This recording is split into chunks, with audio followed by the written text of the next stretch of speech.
Le roi,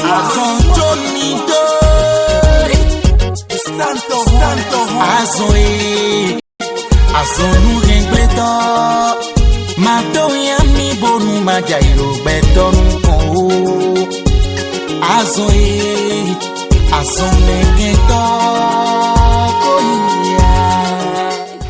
E on fi de da kontole mi kudo ya welo era chenu mi kudo mo kontebe di mi to me sento mi to ono Christian mi kule voi hoka di funu mi bon mina po mo mi to e pe to mi so do si ha to mi to papa na sa ki si apati o ma pa to me yesu ko to lo mi no ya ma pa mi mi do kuro ko mi okon yele mi mo sagele wa kon to po ìwà kon to me kike ko ilo ti wo mi wa ton jebe sagele o yi ton le lo to ama o be igbe ama mi to do puli e no do kwaso na no peto yo le no do gbe le no kusi na gbe le no egbo we no pen jonu yo ipon le no se do de jigbe lo no blo amasin le na teme lo bono do sabe anu na kwaso nu yo yi nu yen do nu yeji mi to si ti ha papa razaki gon zobodo mesin kame village e no avlame ibuni papa razako betole no kusi file lo bono akon amazon konton le no to ama gwen le no kusi na gben le no lebi na gben no pinu kunde ugben bon e no na ndagbe bunu ado huduton wede no aso wede bunu e na no wa so no yo papa razako no pon ine bime betole kusi fide e kusi université le lo wa sa do konton mina mo yele tinti sande ti mina mo to pon lo bona zeni ende me fide buwe ade lo bineto bi me gbe me bi wita bunu atundo jele mina pon ama le no to gben ama le no blukon bo ihe no to amagbe do ama mi to lo to ko metin le yo keke to tin be no to pe to lo no iba plan le bunu se do wa so na be no pe aso do ama mo koto le o ko wadona do adondina we ma pa pato ale sese ko konji mi de suno mi tun we amaka yin eye blo paton e bo ha bi wi pero blo ba igbata tite mi yele no mi suton mi na pon adu bouton sepo papa mi ton je ha akazak nasiro do zobodo mesin kame do to ho village e no lodo aflame e we di mi se ko po won la mi yo pa me ama yo si budo ado yi ama mo cotton dede o ai kun ba ji fi bo ai pa ni ba ko mi si pe yele bi ku bo yi lo ama mi yi ha o da fele mi no vile le roi Azon Jonido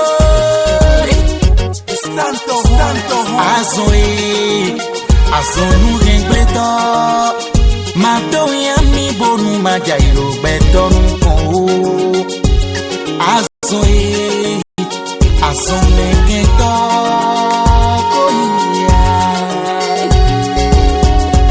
Azon Jomido maman bon Azon yakabo no mi maman vivo Jomido malumbe Azon yakabo no mi maman vivo Jomido maman bon Azon yakabo no mi maman vivo Jomido malumbe Azon yakabo no mi maman Zawati je kono choro nyebesu Azon yakabo no mi maman vivo Kono kiko kono choro nyebe Azon yakabo no mi maman vivo Wati je no choro nyebesu Azon yakabo no mi maman vivo Jomido malumbe Azon yakabo no mi maman vivo Toto la kongo petembi Azon yakabo.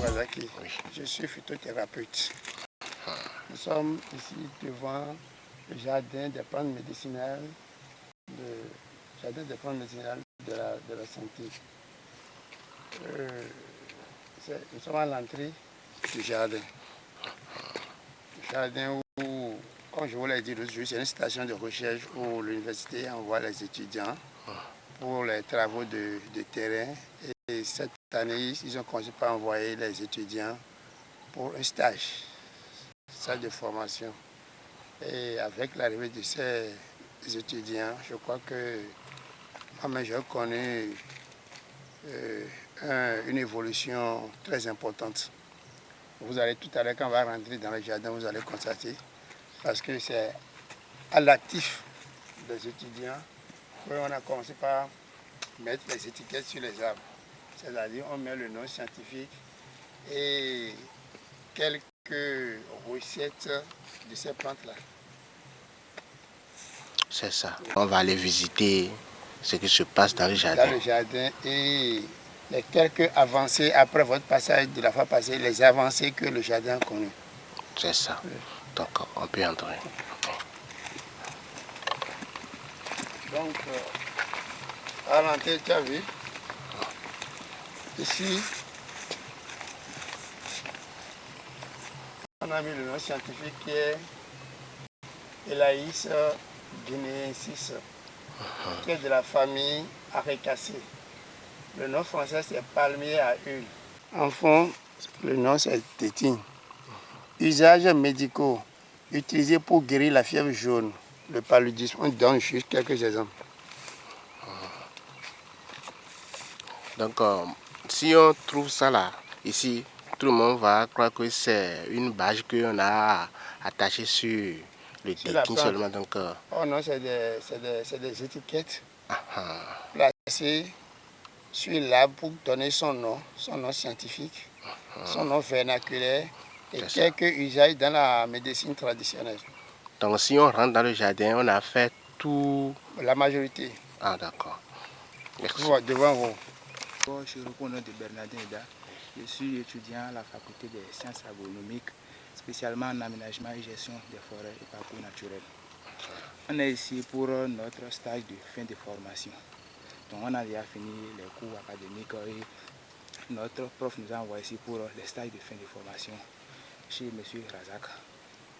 Donc c'est pour ça qu'on est ici. Que vous avez venu ici, c'est bon ou bien ce que vous avez besoin pour venir ici, vous n'avez pas trouvé? Oui, c'est très bon, c'est très bon. Ici maintenant, on a vu que vous avez labouré ou bien vous avez fait quoi ici? C'est des planches qu'on a réalisées. On a réalisé des planches. Ici, il s'agit de gingembre officinal. C'est du gingembre qu'on a mis ici. On a fait ça le 10/4/2024.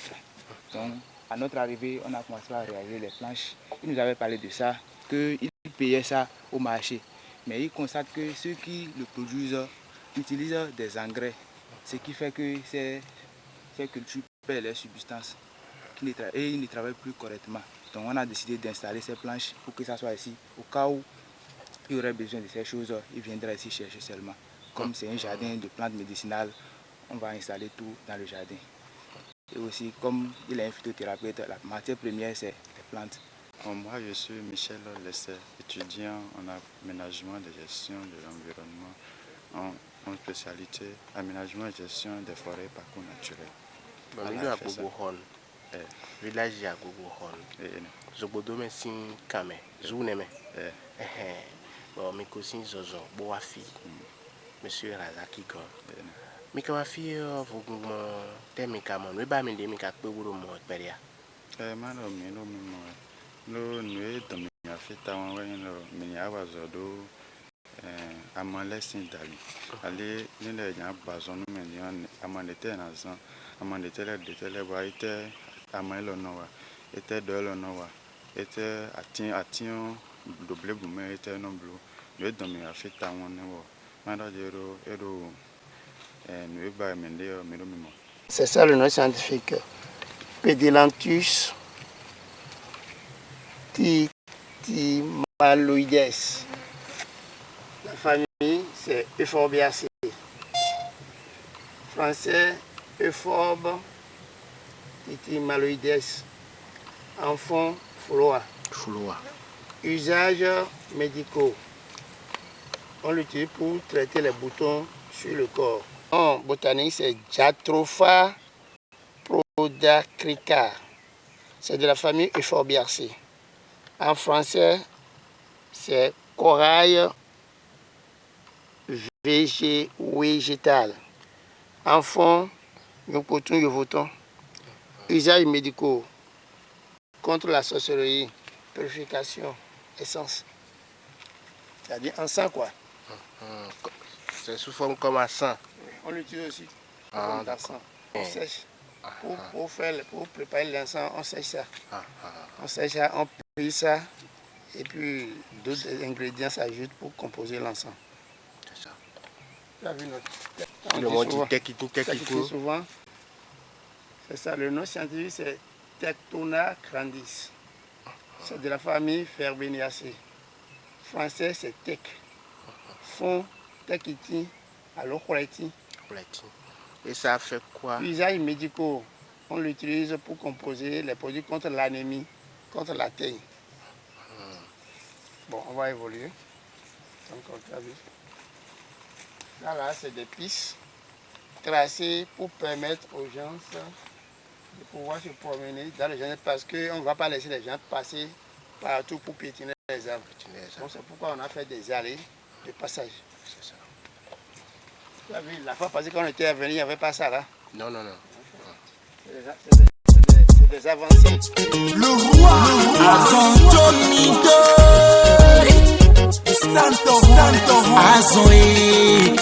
Azon nous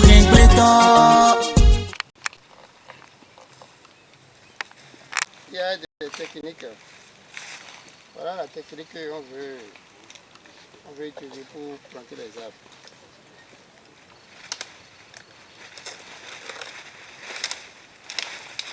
Ça là, c'est la mesurette qui permet de prendre la dimension pour creuser le trou dans lequel on veut mettre le plant.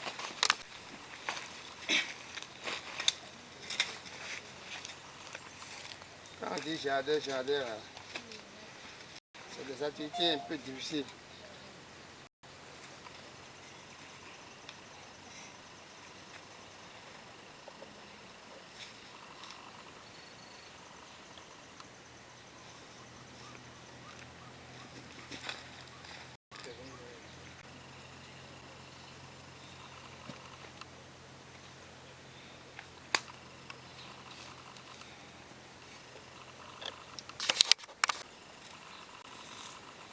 Donc, ça fait 40 cm de chaque côté.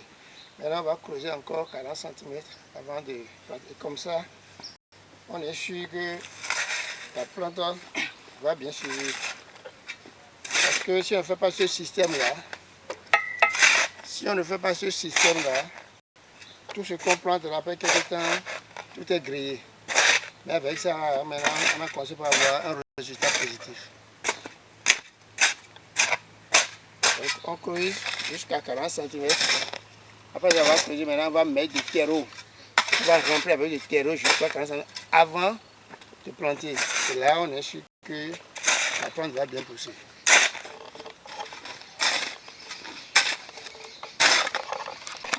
Et c'est déjà Papa Razak, si jardin me dit Tebelo, à Pouboukon, sur Boudoucinka. Alors, Kouenoupo. Nous aussi Canaan. Tu es là pour nous Pougon. Aussi Canaan, 3 km. C'est la minute où je dis. 140 mètres. On va Kouenoupo descendre ici, la flamme quand même. Et Mika ton Amale Bouton, Flou Alec Temer. Mi wafi d'ailleurs, mi m'a dit Minozi qui sont do Rousou, nous Temer là. Mais Didi, Kawasai bloc de filet. Kasi Houdou, mon Jemé, Néon, Tubo, Fossaïton. Moi, je venais et bifier de stage de bien formation et tout. Bon, on va faire des machines et pour Goubangour, nous coûtons les gauchers de la crème, on est fait un coupé, mais je rien dans la machine. John, a machine Léo, nous John a atteint les lettres, à de Gouna et rien à donner. On doit faire mélanger que Mado, Bamiamoro. Et bédon nous les camions. Et nous avons pour mon midage, me plaît, moi, ma femme, de savoir ma femme pour moi. Et moi, il est soir. Il va le mener à ma qui est Google. ama si na de wa fi de gwa ma so de emballage de yo no bro you no xrek pour moi emballage de yo bro ton et au deux nous yene le bidi yo formation et comme de stage et tout classement comme l'une de bon de ama de bouti mo yama bon ba hon perso dia classement ne tem to raison on a boulot plan si je fi nton no gbo me nton ga ya ma gbo me gan me ya ma so si mo ayo nton no gbo me wen san me donc et la ma kwa me fini son très son je na ba bona ba et le fini de classement et le fini de la mo fini yo les son wedo son si mon pen son si mon pen yo et ba grassement pour doubler ma citron non pas trop l'eau on reprend les à tout comme bon ça pour bon faire quoi y ma doute les ba grassement à mon là ça m'a donné mais à ba grassement tu on se donne mais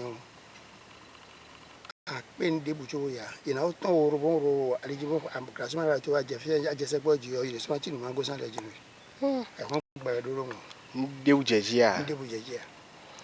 Eyo na moje me bi fi do fia e mere do tokuno ba wenyo alokan ji na yelo de po 97 32 55 83 allo 40 95 36 95 ina moje me na support sinse no podo foduno ko bi hui male no ko bi hui hen na wa tokuno ko beto bo foton de bi na wa fi do amawen ai hon gbe gada mamo mi o ne nu duwe mi o fefe duwe mi agbade duwe ne bi ama se mane no da mato lo no redu donc e gbe o sepo mi je yan sepo pon 600 debu wa to me yan e hen na fi be na samani ko be an blue simplement edu koklo a e ka du gbo a mi je gon wa koko mi a hunu lo ro jeti ama mi ro jeti ma ile en da nu préparer so ko rhumatisme ko préparer no sto ko non d'amon c'est bien que quand nous comptons cobra gaio mais consigne et j'ai do kunji ko ne we to na yime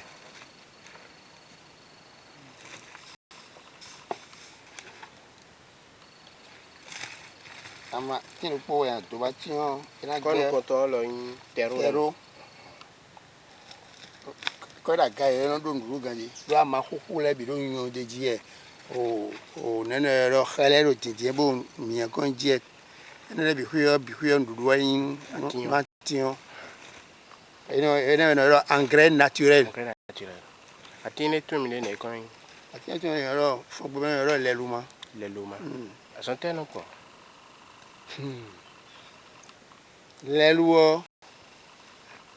leluma amade bo ma we tun ache ese to jitan leluma na ba matan bon à respecter les conditions nous mais en ebi huibo ba mama maro goto me on d'après quel nom tout ta ben ouais et o adia do guna boli le fifa kena goto nte ka fifa do ase ko bo so enu ya yo asa beto mo yo e no joma na nu we no gbugbo e akora po na bo no ro gbo e beto na solution ton wa nu we ewen le luma e lo go to on ko pa o fi ko pe do ko ri ya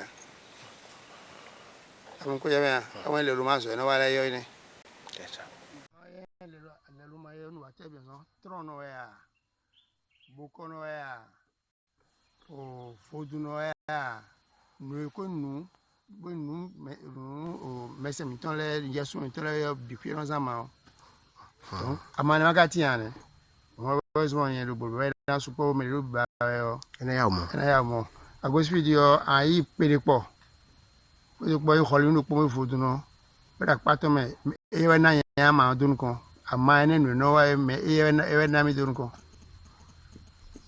esa yo kini ma akwa tan mi le kini ma so kini ma no gbo yo si khabia a 12 ans je di o ba kini sin do boda wọ́n attaqué mi tó wọ́n ta wọ́n attaqué jẹ́ jíbó àjọ àwọn jí ọ ẹ̀rọ Kini ma kini ni si amio ero amasi kekeme bo mi obro fi era amasi kekeme bro si yo te mo so anu mi kini ni si amio ne kini sa ma ero amasi kekeme bo amasi yo ma so yo ma yo ro gregwe to kwiji aro yo ro fi bro mjewe aro yo ro o mio mjewe ene bi huio kini ni si atio era se do bra ma do gba son teme ene bi huina oh azon poto ero fièvre typhoïde ben to dagba me kitengbe kini sa ma o isi o okuzu bon krejejo an gba son ene donc azon kini si atino gbo yo esi khabia o taye mi kana ji mi ko yin ama ba ho gbe do ma wo bragada ma so won do bela ji fi bi wi we yan amasi de tin boro wa kun ma ji yaya ye bi do no ko bro ma tun mi ton mo je ma do mi ton eso mi no do ronje mi mo kia na eso yo ronje ke no do fun ronje ke pe han yan bo so po yo gbele ma so mo e si lo gbe han e so po fi mi adepo bo france ko no mauvaise herbe e ble ti mo mauvaise bi do no pro ta ji to je ma khar ma do no edi oh dio yes ni ro fofiti igbe je mi ton le baba tek mama ira so to bulu yo na ata ti mo ji ke fofiti e po wa ba ma to pe ya po mo da o ero bo sa so gbo zo ina ero pari se na re gbo ti fo de do mi de na re gbo tesa ma to po ma da ni o ma je bi Yo ho amade yin po won racine quand tu vas voir les gens un kilo là c'est quand il fait avec toi qui va te prendre 15 on tient compte de ça et non seulement ça le liquide que nous avons utilisé là il faut prendre d'abord tu vas d'abord acheter le maïs faire bouillir et quand on fait ça c'est l'eau fermentée de ce jour. Tu comprends?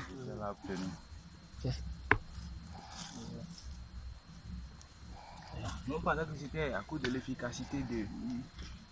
Parce que c'est un verre par semaine. Et l'autre, c'est par jour. Et l'autre, c'est 2 verres par jour.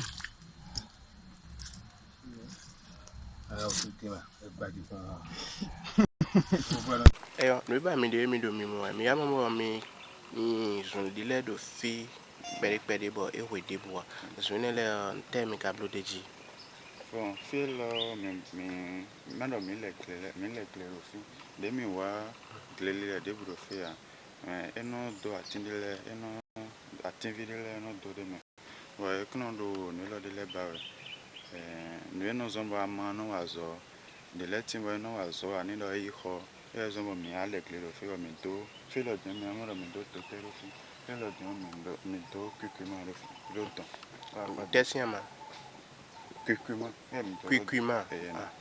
o fi lo mi do to tero fi mi ka wa din do te ji o nte mi yete mi do to te ji ano mi le no plan mi gona zo mi ze mi ton gona bo ere sino ze ya ton le no blogon e ze gona no mi o ma da jero le ne ya do to te din ne na blogon alo pa te na blo de ko do da yo ma da jero mo le yi gona bonu pe mi tan de voler caro ou do ton me mi ka rien mi na yi se do zobodo me papa mi ton razaki gon rien na blo do teutu do feel mi mo da jero no patake blo wele ano ere na gwen pe aga do feel mi de din mando même du de mi no du le bi yo mando at do no do gbewe no gbe donc feel din ere eni le teze amale din ere na du be na gba so ere na da nsun ton be na du be na gba so donc ere na se mena le do fi mais le sali na blo le do fi mais le sali na blo mais na plon le me bi Perena wa village akugohona zobodo mensi kame endo razaki kan agbo examen o bala ago no gbala so se free don je ku agrasio ma do fia aga do temeni o azonu kumiomi o ayi te o me ona iba asanje bujia asanje bujia la sonson roté la sonson roté yeah so wa edo temeni ne do temeni do na ma le do ko ele mi to sisi je ha za ko gon yo ede ni le ton ku mi ton bon mo ko la mi ton din ni mi da composer ni o po ni ka je jiru mi ko te kono ko Ce produit, ça s'appelle Asteno Baobab. Et c'est ça qu'on a fabriqué premièrement. Et comme indication, ça traite le dysfonctionnement érectif. Et diazospermie, oligospermie rend actif et fertile les spermatozoïdes. Pour les personnes qui souffrent de ce genre de maladie, ils doivent prendre un verre de sorabi par jour. Et c'est à 5 000 ce produit. Et ce produit, on l'a fait à base de l'écorce de baobab. Écorce de baobab. Et écorce de baobab plus de sorabi. Et du miel. Donc c'est à base de ces trois choses-là, on a pu fabriquer ça. Vous allez bien comprendre. Oui. C'était nous-mêmes qui avions fait ça. Il nous a montré la méthode et on a essayé de fabriquer ça. C'est vous qui a composé ce produit.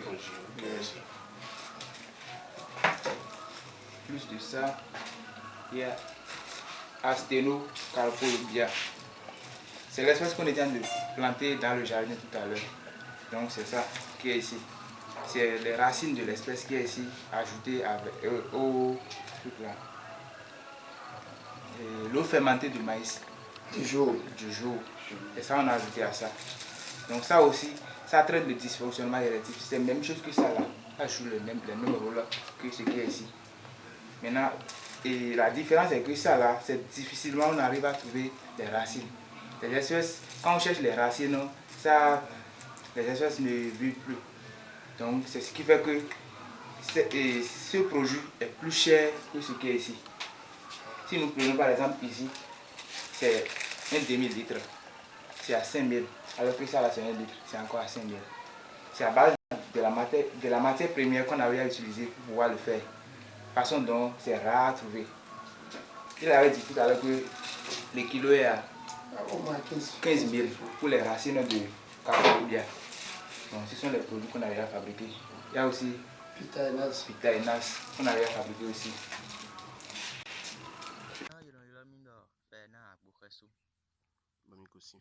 Bangozin wemekame bodoa papa razagigon lo no se nkoton edo enugbo asun gegegege numele eyan ka wa fi o moro ke amao dewe eno soro deji kono dogbo asun numele yen mobo ekohu kokro de nu vodun de a ekako igbo dero medesi o so dogbo asun niyan amao dewe no soro deji kono dogbo asun numele eyan wa fi o nu eyan mo lo gontan nuone.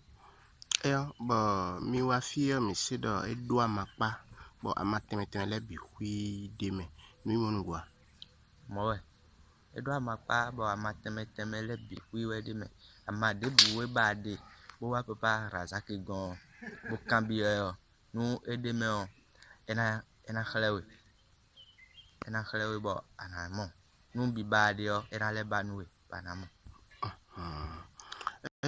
Bo wa temi do ran se do malenu o ayonu o fo amisa no passeur de no difesi no atokwe ile yo bo wa temi ga do ran se do yi Nandonu no viche enele do jire do yini masodi khesi na do wa papa razaki gon bona do wa nu do eye o amao de we no so do doji eno hu kokro de nu vodun de a eyen wa fi o nu eyen mo ro gontan amalewe eno do so ono do bo asonu melena eno yi gbode tabi kokro de ono do gba asonu media era chenmi Ici, nous avons le Vitainas fabriqué à base de miel, purement de miel.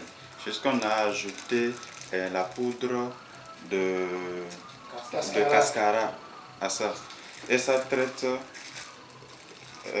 l'indigestion, l'inflammation, les hépatites, la désinfection des nerfs, ainsi de suite. Les hémorroïdes. Les hémorroïdes aussi. Et le prix est à 5 000 francs. Maintenant, pour le mode d'emploi, c'est une cuillerée à soupe pour les adultes et une cuillerée à café pour les enfants. On a écrit tout dessus. Oui, tout est dessus. Quelqu'un qui paye ça ne pourra pas se perdre, même si on ne lui dit pas le mot d'emploi. Il paye ça seulement, il suffit juste qu'il lise ce qui est écrit dessus et c'est fini. Nyɔtsi ŋdoi anuno tovi ŋutsu tovi nyɔnuwo yi nyikpɔmɔ tsike miwotɔ tsi minunɔ tse tsi mixle nɔ le pharmacie wɔ tsike lɔwo tsi minunɔ amakpa miwotɔ tse yiwo sɔ sɔ wa tsike lɔwo etse miwotɔwo agbe makpa lɔwo da ɖe makpa tsowoe deve hokpeti o tsi da sɔ sugbɔ ya xle o miwotɔwo agbe makpa lɔwo da ɖe keŋ ava yi le tsike xle kɔ alo ke tsike lɔwɔ no mi nu wo de gbɔ ogbeɖo dɔgbu do no mi do elãme le sɔme tsi ya hɛn mi wogbe zãgble alo ke makpa miwotɔ tsi mi zanɔ de ɖo edɔgbu ɖike ava do mi go igbe kpɔn ho imi akpɔ le agbadzi mi wono sasa donc mesiame ŋutsi ɖo anɔ wɔ olele budo makpa yi azã nɔ o dɔwo ami nɔ o ete ndende tsi sɛnkɔ wòle yɔ mesiame ɖogbe azã makpa parce que mawu ɖo makpa do nyigba lɔ dzi bosantɔ enya tsɔtsitɔ enya malenu enya ŋutsi ni duɔ ɖogbe azã makpa parce que mesiame zazã tsike miava dɔ da va zã makpa lɔ sɔsɔ wɔ atsike lɔwo ŋutsi ɖo ya nɔ tovi ŋutsu tovi nyɔnu. Ogunne patiu. Bon, minano to hori teme. Kajali bo minano. Minu ha to miton sisi je ha razako nyo kweko je. Pasa ko je. Nemi kama aloton lo bon. Aloton yo kaje. No ko me wa ma ha masin me. Ga ja masin bru me go na sound e do gbe asan do mo pepe ngo amodo mo pe. Mo jamo.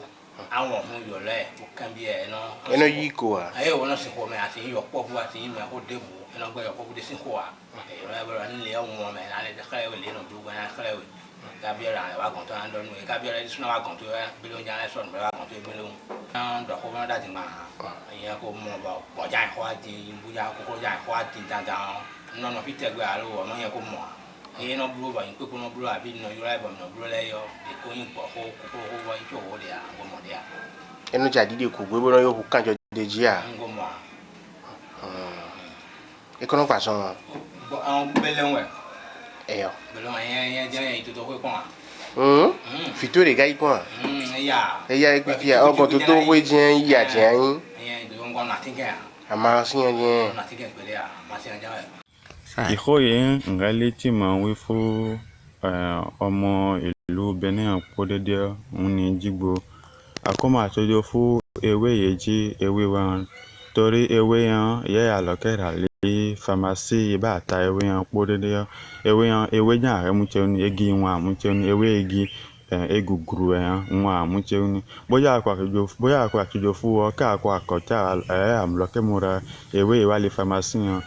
Ni wo boya re mu cheni yele ya tere mu wo meni akene ta pe u li produit chimique ta mu kane tere eni re afo ali arun meni akane torí eniyan wo buye o mle ti mo we fún ọmọ ìlú Benin pàtàkì ọmọ African Àpòdédé wọ́n ní Jígbó akọ́mọ àtọ́jọ́ fún ewé èjì ewé wọn akọ́ ara o ta akọ́ lò báyìí ọlọ́dọ̀ ní ara wo wí fẹ́nugbo akọ́ lò gbà.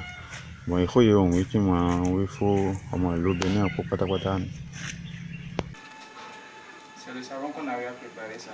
Et ce savon, on l'a préparé à base des feuilles.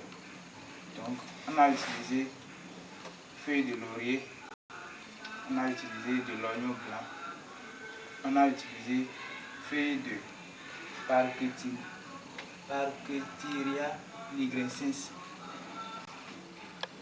on a utilisé du miel et du savon à coton. Donc ce sont ces... C'est pas coton, savon Ghana. Un savon Ghana. Couleur blanche. Couleur blanche. Ce sont ces choses-là qu'on a utilisées pour pouvoir fabriquer le savon. Et ce savon, on utilise ça contre la protection, et la chance et le bonheur. Donc, ça fait tout. Ça fait tout. Okay. Donc, si tu payes ça, tu ne pourras pas te laver. Ndo bona ndonu tovi tosile wenilete amasinde minondo nwele bo men khodo pharmacie do amasin satin le eme gege timbo atin le no zeblu na amale we no zeblu na bo tovi tosile me kono do khesi dinawe do ite utu minondo de le info dun de le kunyo ne kete gbonte benele bi kayin no mboro tomiton Africa don kudowe pataki beneto ndo megegeti ndimbo eyin amisa ito boy kono lewa beno ayi amasinlero amasinle amo ezeblona eze ndebo bode blona donc be hwan ndo bona yin sa do ropo miton lewe yin rete meni wa bono za amasinle do amasinle na wona minga on est des gens candidats mais ça nous est fidèle toho fidèle azote me ayi kho amasinde bloco da men le poro toho miton me fidèle ayi kho de ni no me ndo ko ni zangbon le azangbon mo eso do ndero kudoton be na ndo je do azonde vonale aje azon jinu do anigba azon oto anala ya azonde vo eromo Ok. Oh, plena wa continue fino wa mazori fia makpari bo mba ma trono so uzu amasino so uzu adiwe no zamodo bonke gina aje kana posi afra me san le yo en bleu kilomètre à ton c'est kilomètre à ton à bleu kilomètre à ton à mon plaque pour aller tout be on a ONG PSS dans le milieu tu dis à 140 mètres per awa Kwegbe Makpa Kodo Amazon Kode Awa Kwegbe ayomi dans le candidat Amon ayomi le 97 32 55 83 Maman ayomi le 40 95 36 95 Gado Soubadiro 40 95 36 95 et Kode Bumba Bakwa donc les jeunes noirs sont gagnés aussi ça me va qu'est-ce à Kode Bumba et non soyez remenyere et bien melero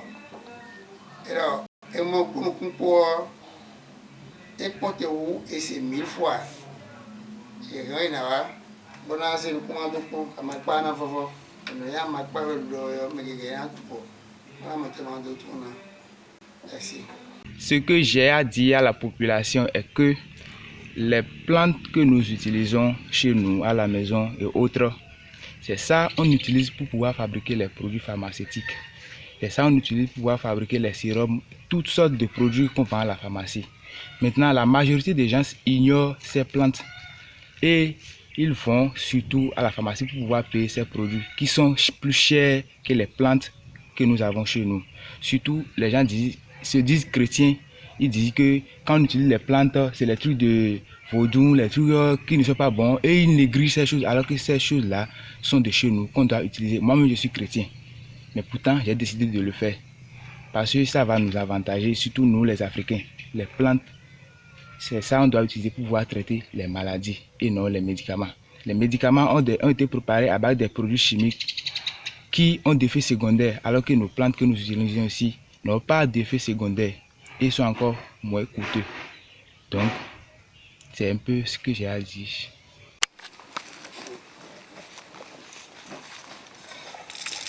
Écoute, si on a un bio chardin, on est dit on milieu de l'idée ou non.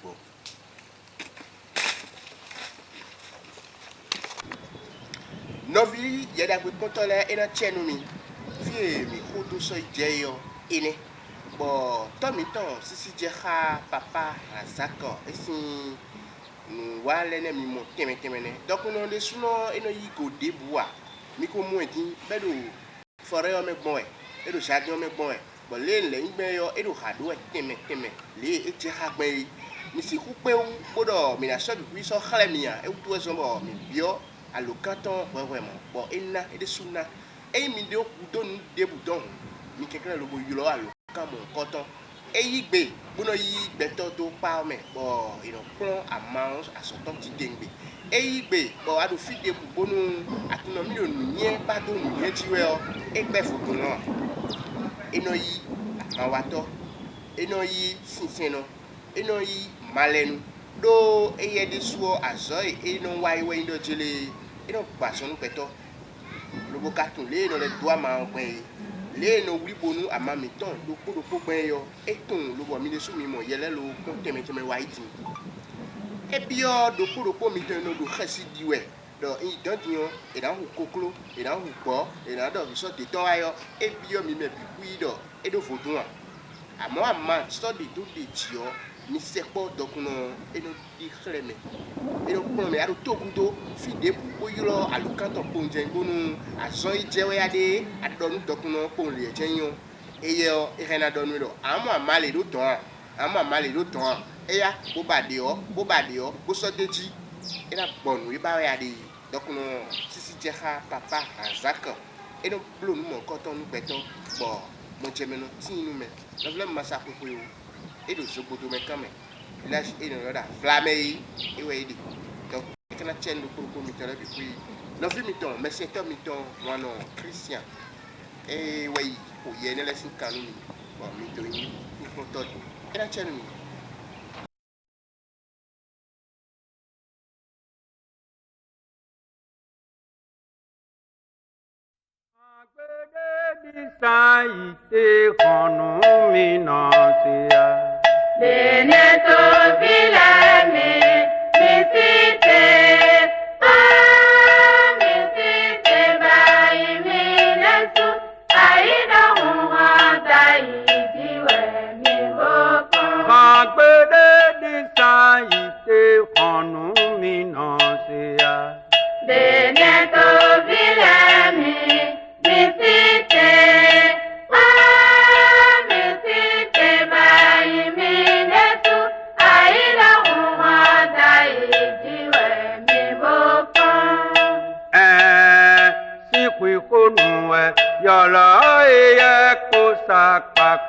Togbo mi tan lebo yiku je gudu me lobo pa kan bo ban kan koko me